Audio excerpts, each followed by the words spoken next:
বৃহস্পতিবার সন্ধ্যায় হাওড়ায় রামরাজাতলার শীতলা মাতা সেবা সমিতি আয়োজিত অযোধ্যায় মর্যাদা পুরুষোত্তম ভগবান শ্রী রামচন্দ্রের ভব্য মন্দির প্রতিষ্ঠার বর্ষপূর্তি উপলক্ষে আনন্দ উৎসব অনুষ্ঠানে ভাষণ দিতে গিয়ে রাজ্যের হিন্দুদের বেশ কিছু পরামর্শ দিলেন বিরোধী দলনেতা শুভেন্দু অধিকারী।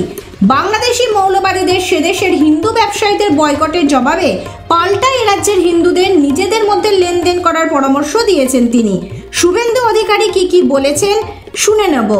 আপনাদের আর্থিক লেনদেন, সামাজিক মেলবন্ধন, ধর্মীয় অনুষ্ঠান, হিন্দু সম্প্রদায়ের মধ্যে ঐক্য গড়ে তুলুন।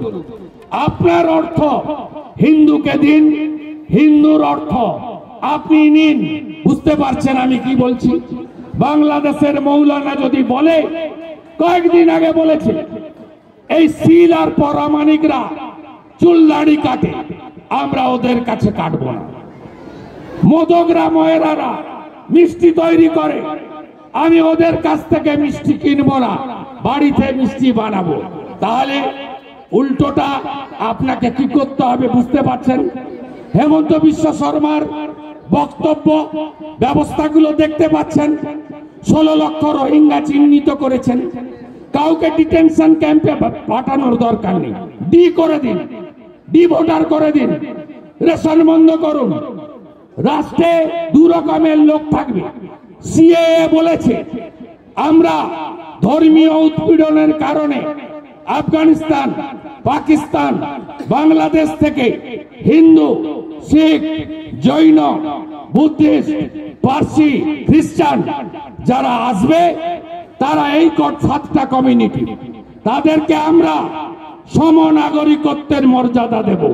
ভারতের পার্লামেন্ট বলেছে এরা হলো শরণার্থী। এরা কি শরণার্থী? আর রোহিঙ্গা মুসলমান জাভেদ মুন্সি, সাদ শেখ, আব্দুল মান্নান, লালটু শেখ, এরা কি? এরা হলো অনুপ্রবেশকারী, যাকে ঘুষপেটিয়া বলে হিন্দিতে। বুঝলেন তো? তাহলে ভাগ বুঝা গেল শরণার্থী কি আর অনুপ্রবেশকারী কি। আমরা ভারতীয়, ভারতের সব ধর্ম থাকবে, সব মানুষ থাকবে। আমাদের কোন ভারতীয়র সঙ্গে লড়াই নয়, আমাদের ধর্ম শেখায় না। বাংলাদেশ সৃষ্টি হয়েছে একটু জোরে, ভারত বিরোধিতা করছে। বাংলাদেশের সংখ্যাগরিষ্ঠতা যারা আছে তাদের যে ধর্মগ্রন্থ, সেই ধর্মগ্রন্থের অনুসারী যারা, তারা বিশ্বাসী অবিশ্বাসী এই দুটো মতবাদের পরিপ্রেক্ষিতে দেশ বিভাজন হয়েছিল। তারপর থেকেই সনাতনীদের উপরে 47 সালের আগে থেকে শুরু হয়েছে 37 সাল। সেই 37 সালের ভয়াবহ পরিস্থিতিতে কবিগুরু রবীন্দ্রনাথ, যিনি দিবে আর নিবে, মিলাবে আর মিলিবে, যাবে না ফিরে, এই ভারতের মহামানবের সাগরে তীরে, সেই রবীন্দ্রনাথ কবিতা লিখছেন, নাগিনীরা চারিদিকে ফেলিছে বিষাক্ত নিঃশ্বাস, শান্তি ললিত বাণী শোনাইলে ব্যর্থ প্রহার, দানবের তরে সংগ্রামের প্রস্তুত হতে হবে ঘরে। কি বলছেন, কি বলতে চাইছেন তিনি পরিষ্কার রূপে বলেছেন যে সমাজদার কে লিয়ে ইশারা কাফি। আমরা সেটা শুনিনি।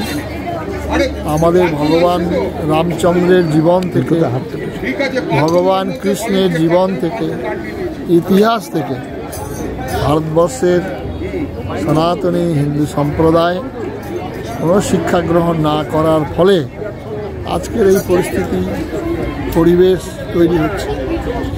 আরও ভয়াবহ আকার ধারণ করবে আগামী দিনে যদি আমরা ইতিহাস থেকে শিক্ষা গ্রহণ না করি। মহারাজ, বিষয়টা এখন ভারত একটা জায়গায় দাঁড়িয়ে আছে সহিষ্ণুতার সঙ্গে। সেই জায়গাটা থেকে আপনি এটা ধৈর্যের ভগবান রামচন্দ্রের মর্যাদা পুরুষোত্তম রামচন্দ্রের ধৈর্যের চরম সিপাহী ছিলেন। তারপরে তিনি বাধ্য হয়েছেন, তখন তিনি ধনুর্বাণ ধরে রাবণকে সবংশে নিধন করছেন। আমরা ভারতবর্ষ সেই নীতিতে বিশ্বাসী, সেই আদর্শে বিশ্বাসী। হাওড়া থেকে সুভাষিস দত্তের রিপোর্ট, 24 ঘন্টা খবর।